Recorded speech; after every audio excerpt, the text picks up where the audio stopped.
What's up, family? We are here in the heart of Times Square on 42nd Street at the new 42 Studios. And it makes a lot of sense for today's guest, legendary playwright, director, actor, producer, George C. Wolfe, an icon, a legend, and I cannot wait for this conversation. Come with me.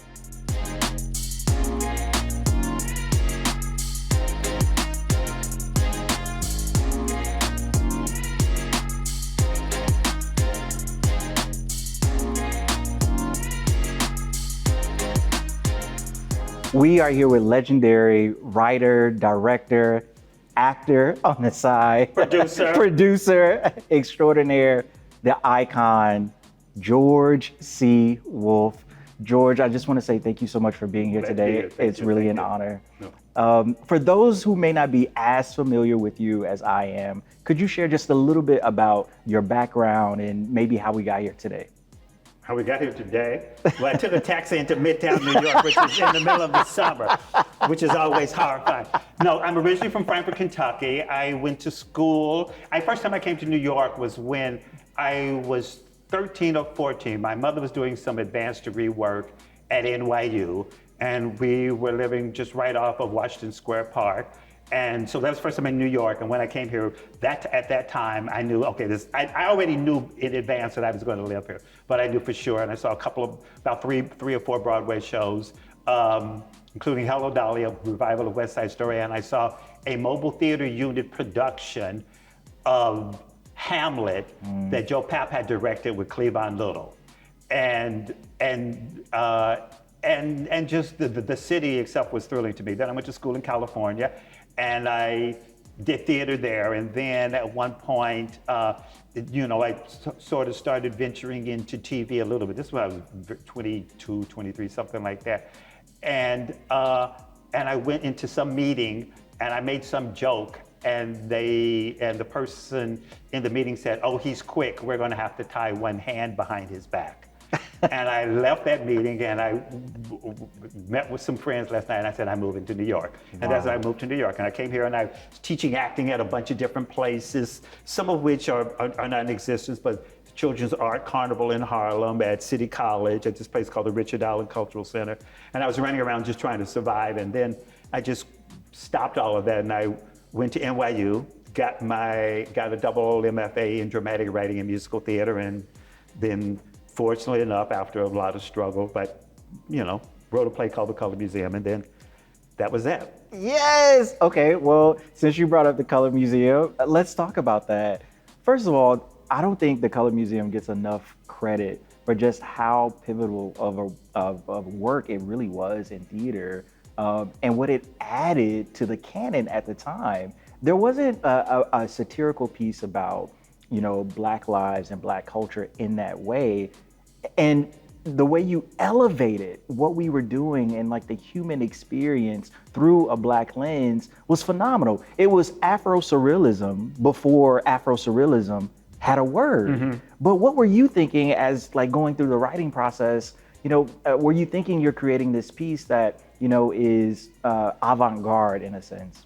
No, it was just sort of basic. I remember at one point, I was in a writing class in the dramatic writing program at NYU, and 3 or 4 people were writing plays about old Black tap dancers. Mm-hmm. And they happened to not be old Black or tap dancers. So I just went, how did they get the confidence, arrogance, or cluelessness to feel as though they had the authority to write about this culture? And I'm from this culture, and I don't know what it is because it's ever changing and it's ever morphing into something that is incredibly complicated. So, and also a lot of the work that was currently being done at the time in New York was social realism, or mm-hmm. it was musicals with brilliant performers, but very frequently void of any of the texture that was reflective of the culture that created the buoyant music. So I just decided I needed to blow up. And I wasn't even thinking about anybody else. I was just thinking about myself. I needed to blow up all these constructs so as to give myself permission to write whatever I wanted to write. because there were all these rules. I was a writer and director. They said, no, you can't write and direct. You can choose one. So I said, okay, well, let me focus in on the writing.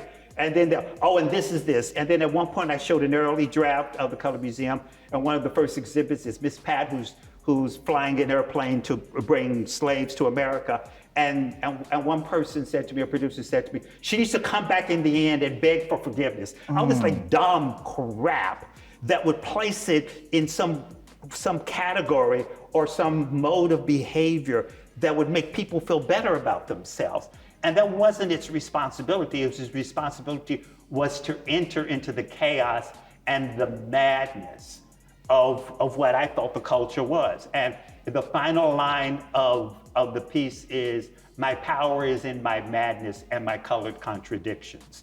And so instead of trying to resolve anything, embrace those things that seem to be in opposition, because in the opposition is the power. So I wrote it just for me. And interestingly enough, there was a piece that I had written when I was on my journey in the musical theater program that had opened up 7 months earlier, that it got brutally trashed.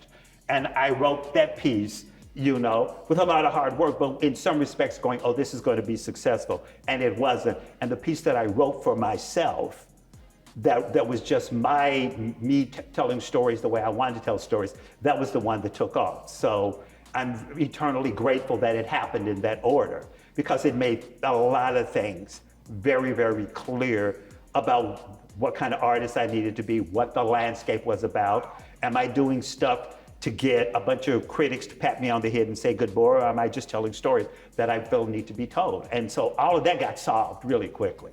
So I was really grateful that it all unfolded the way it unfolded. Oh, it was definitely a statement piece. It was very clear that George C. Wolfe was here and was here to stay.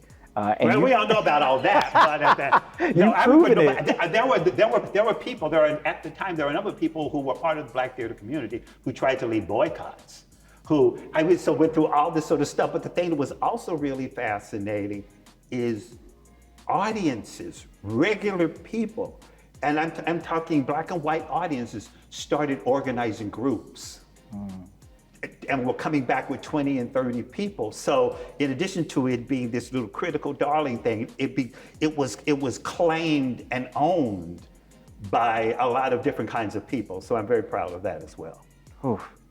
Let's go bring in the noise, bring in the funk. You talk about a commercial success. A lot of people didn't know that a Black show could be that successful on that level on a national scale. I mean, the show toured and had an incredibly successful tour run afterwards. What was that like, going through that process of bringing the noise, bringing the funk? Did you always see like the success or how successful the show could be? But then, I think if you think about something being successful, generally it isn't. And I think you just have to do what you do. And I met Savion when he was very, very young, because he was in my first Broadway show, Jelly's Last Champ. And when I became the producer of the Public Theater, I said, I want you to come down there and do something. And it started from that. And it was like this really interesting factory, because there were people working on the music, Andrew Kane and Zay Mark and Darryl Waters, and then there were people I was sitting up to the Schoenberg to do research, and everybody was just working really hard, and Reggie Gaines and all this, and we started a workshop one summer, and after about 6 or 7 weeks, we ended up with 2/3 of the show, and it was just sort of this incredibly, because Savion and I worked together, so we had a vocabulary. Darryl Waters, who was one of the people working on the music, he had played auditions for Colored Museum when it started out at Crossroads, so I'd known him for a long time. And Ann I had worked with on Spunk, so it was all these people who sort of knew how to talk to each other. And also my mother was very ill at the time. And anytime something happens to your parents, it creates this incredible degree of uncertainty. So the one place that felt safe was bringing the noise, bringing the funk. So all of my, fear and terror and at the potential loss of my mother dying, I was able to set that aside and bring it into the rehearsal room. So I think that was one of the really contributing factors. And interestingly enough, there was a board member, George Hayward, on the Public Theater, and he took me to a Knicks game. And I was sitting there at the Knicks game, and I realized that the entire event was nothing but rhythm. And people would run, make a basket, people would cheer. And then they would do this music, do, do, do, do, do, and the crowd would go, yeah, do, do, do. And I said, this piece, an audience is being controlled by rhythm. From the time you sat down until you left. And so I said, I want to create a piece of theater where the rhythm defines an audience behavior. And so that was also one of the impetuses for working on Bringing the Noise, Bringing the Funk. And then one of the first things that I did when I became the producer of the Public Theater, I hired Donna Walker-Kuhn. Yes. And created a community affairs department. And I said, I want the lobby of this building to feel like, the Times Square subway at rush hour. And I wanted to have that kind of energy. And so started cultivating relationships with assorted groups and communities and audiences. And so that same phenomenon happened with Noise Funk, so that when we took it on tour, the community affairs department would go out 2-3 months in advance, so that by the time it arrived in those cities, that community felt a sense of ownership. So it wasn't an alien particle coming into their town, playing at theaters where who knows when the last time they had a culturally complicated show in its midst. So I think there was just this agenda of mine to create as much ownership as one possibly could through the work that you were doing and the audiences who were coming to see it. I really hope that producers listening to that really heard the strategy behind that, especially getting in deep with the community and even having this intentional plan to go in 2 and 3 months ahead of time to really cultivate an intentional relationship. Like, it has to be intentional and authentic, which it was. If you walk past a restaurant and the aroma coming out of it is something that you recognize, you go inside. So it's just creating this incredible sense of familiarity. So that and once again, I would do the sense of ownership, the sense of ownership that cultural, the audiences or people just in general should feel like it's theirs. They own it. And if people respond differently when they feel like they own something, and then when you say, hi, oh, we're doing this August Wilson play and we're coming to your church on a Sunday, come see us. That is not an invitation. That's like, where were you last Sunday and the Sunday before the last? So once again, familiarity and ownership, I think, are very crucial. And there are times when I've done shows on Broadway where that sense of ownership took place, and there are times where I've done it where it didn't happen. And so it's those variables that are very important. You mentioned something earlier in your work with Savion Glover. You talked about your vocabulary, having a shared vocabulary with the artist.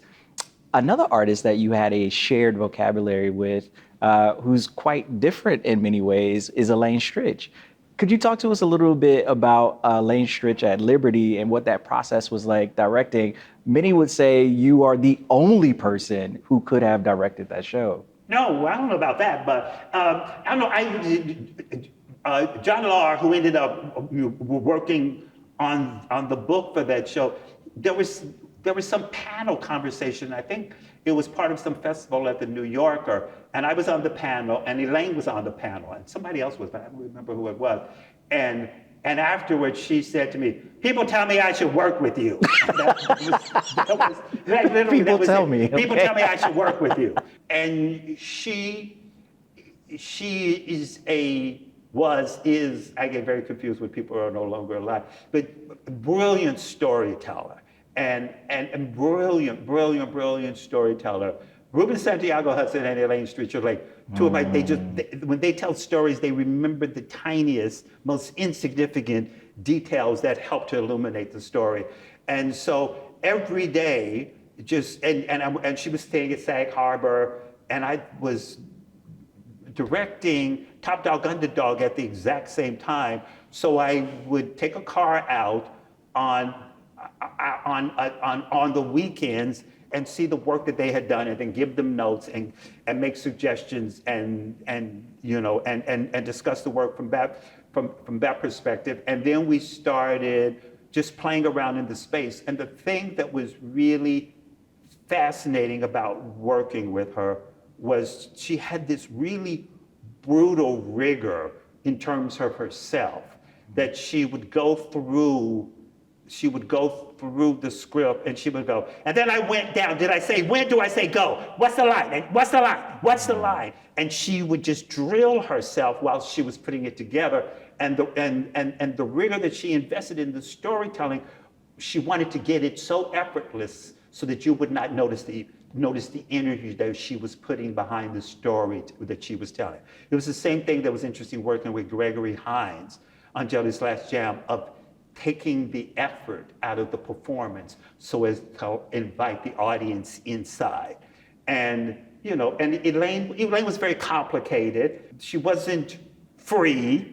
And interesting, I mean, I remember this when we moved from the Newman to the Neil Simon Theater, and she was pacing back and forth. It was the first time we'd been on the stage at the Neil Simon, and she was pacing back and forth, and we were all just moving into the theater, and she yelled out, "George!" And I went, "Yeah." She said, "Is this bigger than the Newman?"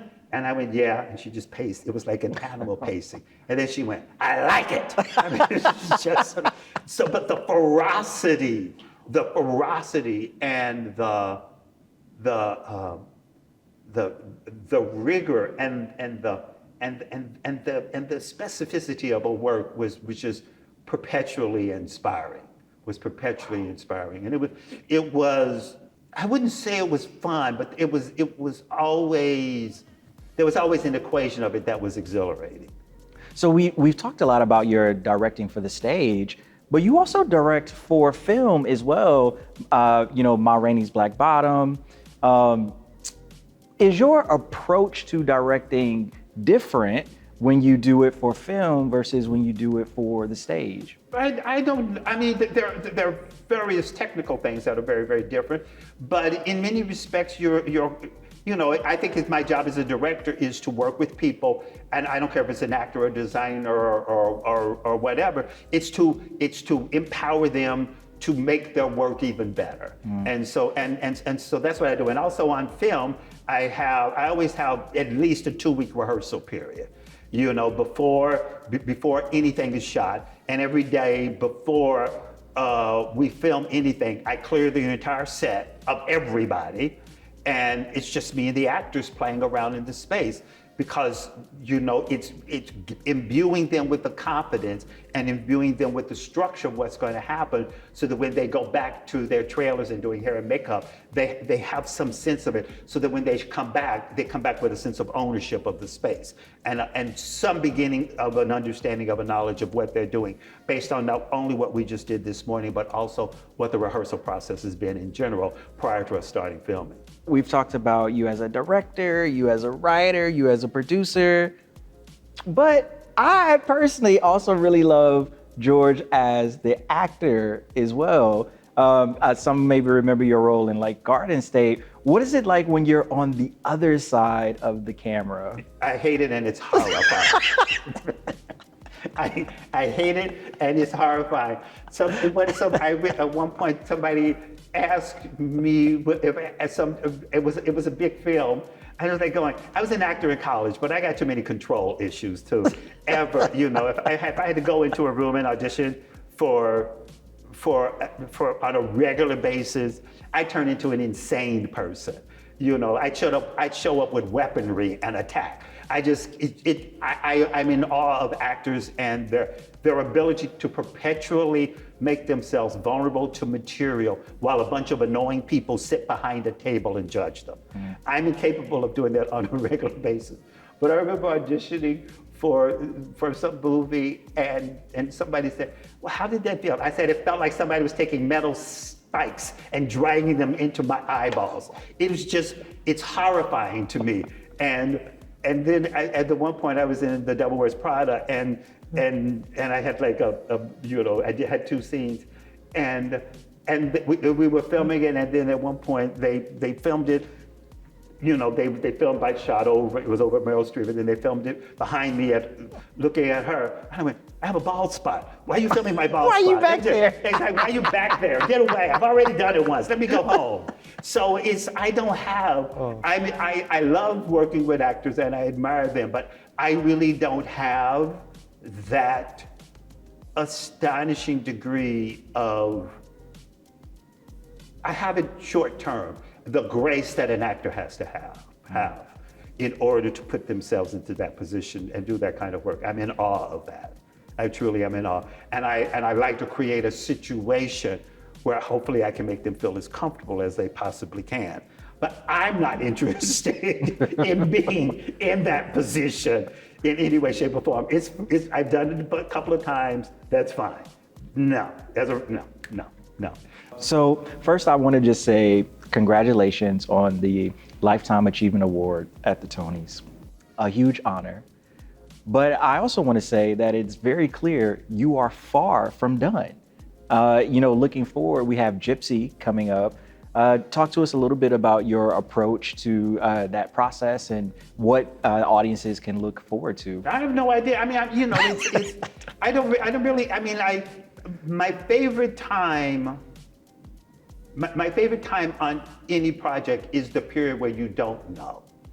And because I think it's if you know too soon, chances are it's something stale, or chances are it's something you've already done, or chances are, and so that period of uncertainty is one of my favorite times on any project I'm doing because there's a searching that's going on that is both conscious and unconscious, and I love making, it's the thing which I just said about actors in the process.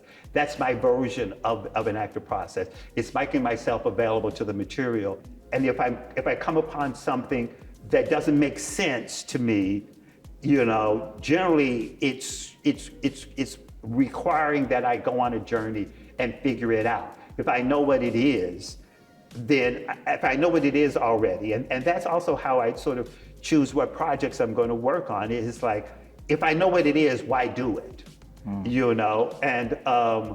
And so, because I like not knowing. I remember when I did Angels in America, it was like, how do I do a 7-hour play?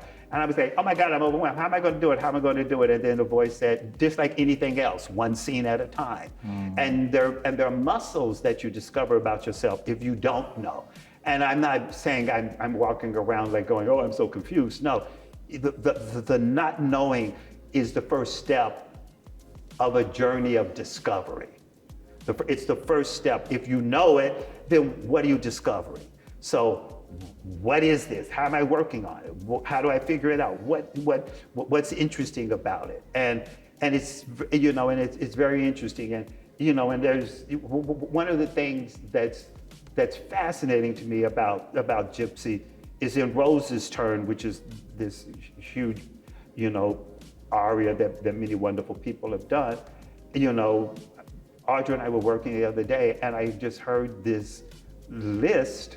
I heard this when one of the lyrics that she sings, well, somebody tell me, when is it my turn? Someone tell me, when is it my turn? And what's fascinating is people frequently have called the character a monster. And there are aspects of, she's not exactly going to win Mother of the Year, but I'm wondering if she has that title. This show was first done in 1959 because it actually was a woman who was saying that structure of being wife, of staying at home, I'm not doing that. I'm going out and claim something. And I'm wondering how much of that title of monster comes from a character who is saying, when is it my turn? And that's really fascinating to me. And how that applies to her as a woman, how that applies to her as a Black person, how that applies to her.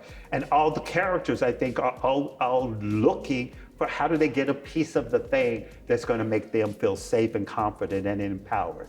So that's some of the discovery process. It still is what it is, and it still has this stunning score, and it's smart and it's funny.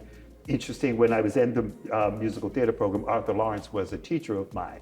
So I feel, and he was very nice and very generous to me at the very beginning of my career. So I feel like I'm doing the work I'm doing it in addition to all the other collaborators that made this piece, which is a very, very smart musical. I'm also doing, I think, in some respects to honor him and his generosity toward me. George, you know, they often say, you know, if you meet your heroes, you will sometimes be disappointed. I just want to say you surpassed every expectation that I had. You are. Well, let me do something to dispel that. You are. Well, thank you. That's you're very incredible. generous of you. You're the gift that keeps giving. So I just want to say thank you for doing the work, for continuing doing the work, and for making a way for people like me, you know, to be able to come up and make it just a little bit easier. So just thank you for everything. No, thank you. Thank you. That's very nice. Very generous of you. Thank you so much.